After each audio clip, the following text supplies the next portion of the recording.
Mangetuam ale ogo sumbe chala nanera mangetuam lisan ale quart de finale ka digante Cheikh Akado bu Ken Mer Cheikh Akado bu Ken Mer bu Gandiaye waaw Cheikh Akado mo yor ngembu lu ñuul li bu Ken Mer mo yor ngembu lu ruus li ngay le afanu le anu ne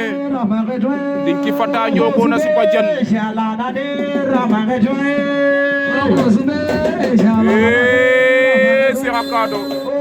Cheikh Akado ama fa bu Ken Mer